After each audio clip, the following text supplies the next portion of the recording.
I will live to see Bourbon Street smell like spring flowers. Thanks for tuning into The Layce Up. Today's episode is sponsored by The Audacity, because that's what it seems like everyone has a lot of. So just buy more. And on this episode, it is the versus everybody episode. Versus everybody episode. Everybody episode. Anybody could get it. Anybody could get it. Now, I said I wanted to specifically stay away from Louisiana topics. And yeah, and even though this podcast is informative and is uplifting, and we're going to try to make it as positive as possible, Louisiana is a mess. And if you're not from Louisiana, you don't speak on Louisiana. More particularly, if you're not from New Orleans, you don't speak on New Orleans. Only we can say that stuff. Even if it is the truth. You can't say it. But we can. Because we're from here. And that is all you need to know. Okay? Capiche? Get it? Got it? Good. On today's episode, we will be discussing Governor-elect Jeff Landry versus New Orleans, Angel Reese versus the LSU Ladies Tigers basketball team, and New Orleans rapper and activist D1 versus the hip-hop industry in New Orleans. Make sure you hit like and subscribe and follow along for The Layce Up.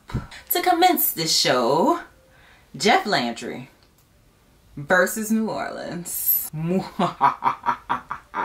Y'all remember this movie? No. Okay, my age is showing. Whatever. With no contest, no runoff, Republican Governor-elect of Louisiana, Jeff Landry, exclaims that we will be doing things differently. In other words, New Orleans, you better count your days. Landry's area focuses are state education, the economy, and the high crime rate. New Orleans, Baton Rouge, Shreveport. And look, let me tell you, homie is dedicated to fixing the high crime rate. So much that as soon as he transitions in January, he's gonna hold a special meeting. A special meeting, yes, for you girls, a special meeting just to tackle the high crime rate problem in Louisiana. A quote from soon-to-be Governor Jeff Landry is, "The state wasn't broken overnight and it's not going to be fixed overnight." Now, coincidentally, the gubernatorial election was held on the same day that the Saints played the Texans, and 2/3 of the city spilled out on a party bus to ride down I-10 to go support the Saints, even though they ended up supporting the Texans because they lost. Now, those same 2/3 of people are the same ones who turned out in droves to vote for John Bel Edwards when Donald Trump was in office because of outrage politics. And John Bel Edwards, the Blue Dog Democrat, won from New Orleans and Baton Rouge, turning out in massive record numbers. Now, I am interested to see what solutions he brings to the table for the education system. At the bottom. The economy. Bad. And the high crime rate. Off the chart. Now, I would wholeheartedly love to see how he's gonna fix these issues, what he proposes, because I know where my feet are.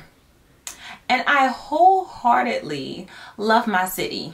So by default, I love my state. But I believe Sheriff Harry Lee will come back.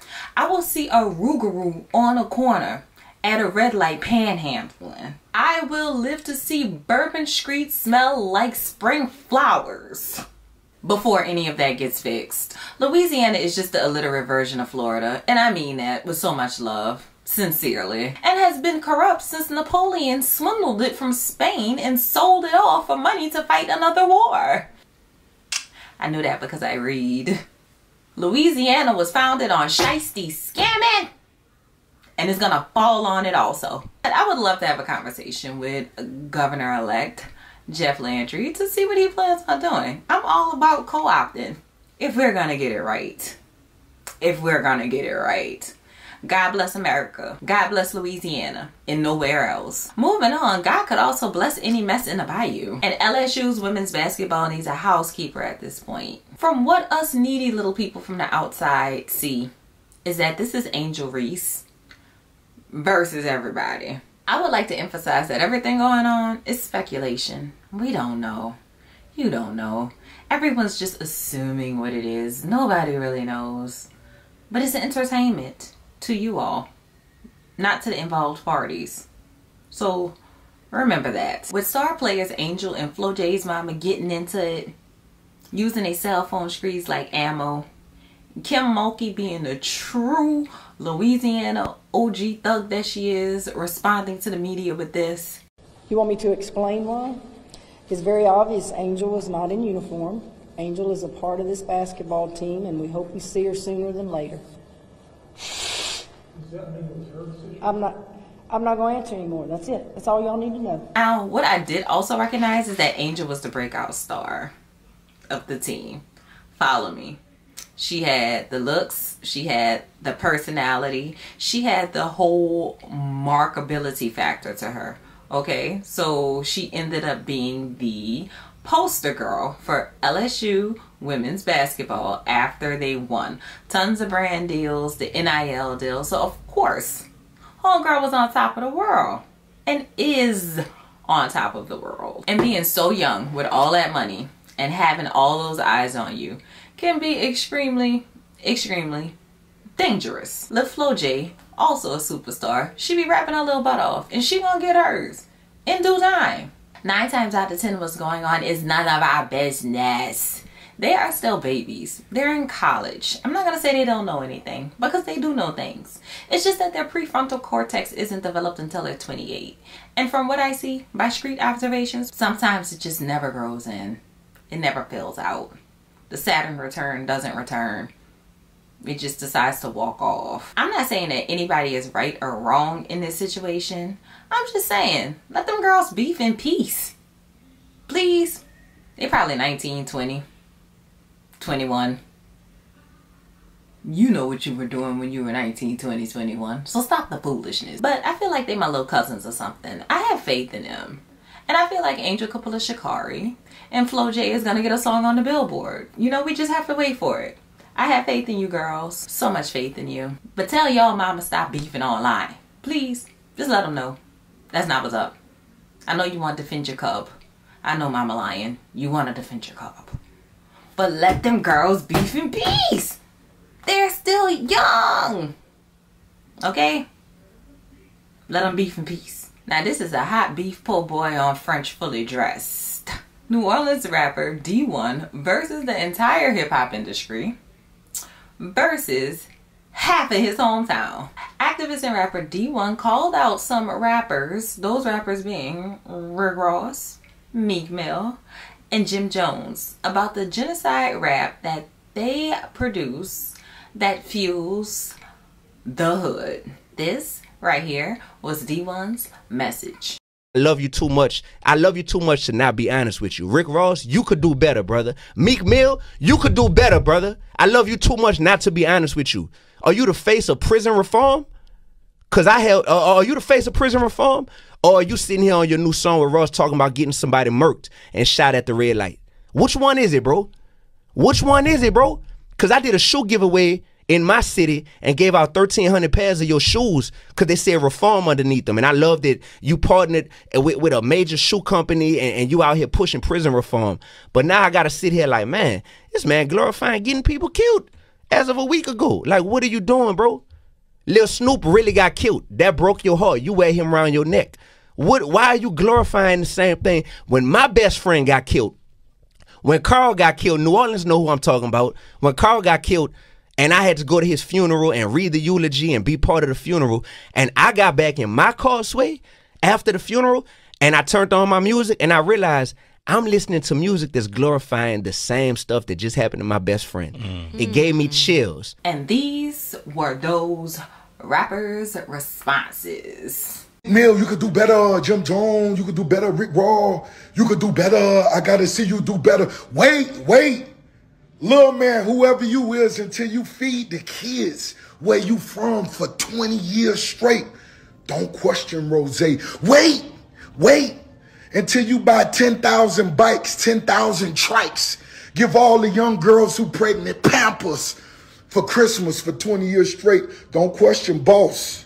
You heard me, little man? Get that basket off your head so you could think clear, little man. You going viral for speaking on niggas' names, not because of your talent, not because of your gift. Go viral, player, off of your wisdom that you sharing. You speaking on that, yeah, Meek Mill, you just, boy, you know how many niggas died this summer? They released self-destruction. It's niggas dying right now. It's gonna be niggas don't make it to see in the morning. Get that basket off your head, boy, and come together with real niggas around the world. So when your grandma need a kidney, nigga. I don't care about none of that. Okay. In real life, I do a lot for the people. Miss me with the rhetoric about what I do in my music. I get money off my music. Don't tell me how to make my dollars. You gotta watch whose names you mentioning out here. You heard? Yeah. Because my little cousin might not like how you mention my name. You heard? And then he might want to slap a dread out your head just because he don't understand that you using my name for fame, and he don't understand that. Yeah. There's a certain way to go about certain things when you're using certain people's name. When you do certain things, it's a reaction for every action.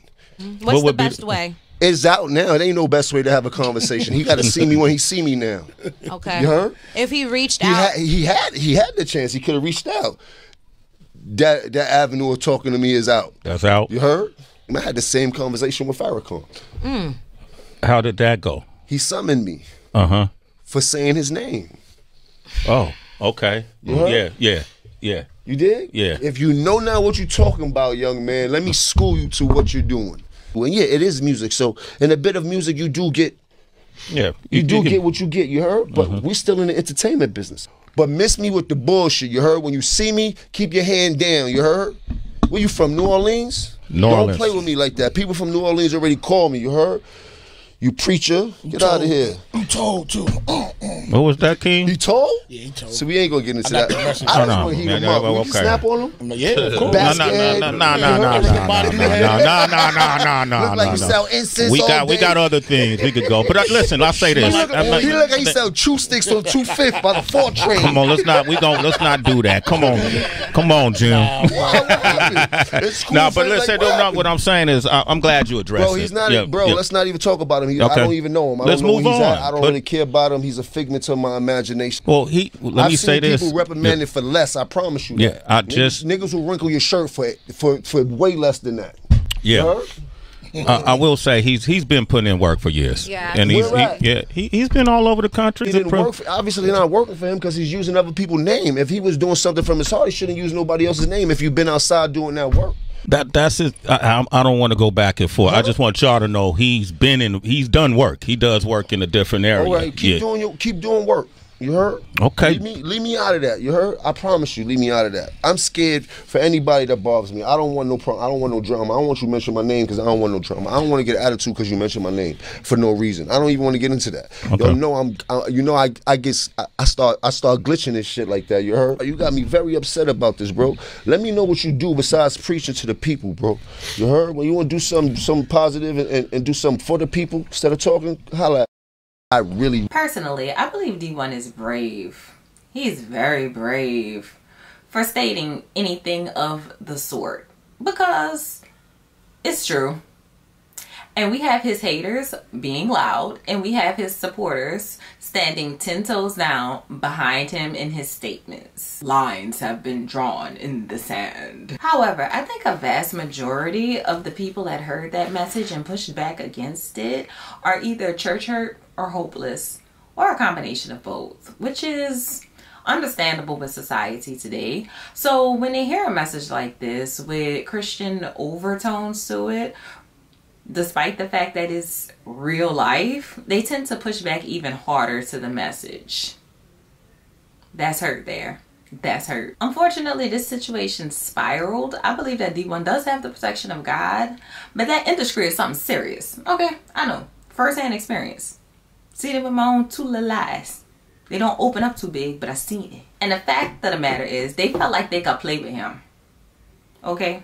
They felt like they could play with him. With that whole Cassie Diddy situation that came out, you see what levels of extremes people will go to in that industry. Wiggy, wiggy, wiggy, wiggy. Or whatever Future said. Personally, I'm on board with D1's message, but I'm a Taylor Swift fan, so what do I know? Not everyone has the same moral compass, unfortunately. Now, what I do want Mr. D1 to do, I want him to get in that studio. I want him to get with Hovey and Frank Forrest, his producers. I want him to get in that studio and prove them wrong and come out with a undeniable bop.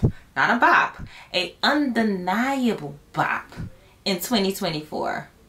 Cedric Ivory, wherever you are, help him, please, and go talk your message at all the award shows in 2025. Okay? The force is with you, young Skywalker. You can do this. I have faith in you. And it is Thanksgiving week. Tell me what you are grateful for. What am I grateful for? I'm grateful for the audacity that I have. The audacity that I have that people are actually going to watch my podcast and listen to what I have to say. Because my patience is this short. See, my pinky nail is short. Very. Now I'm going to leave you with Layce's philosophy quote for the week to take with you. Andrew Schopenhauer once said, "The two enemies of human happiness are pain and boredom."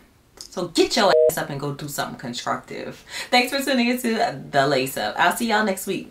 Bye-bye.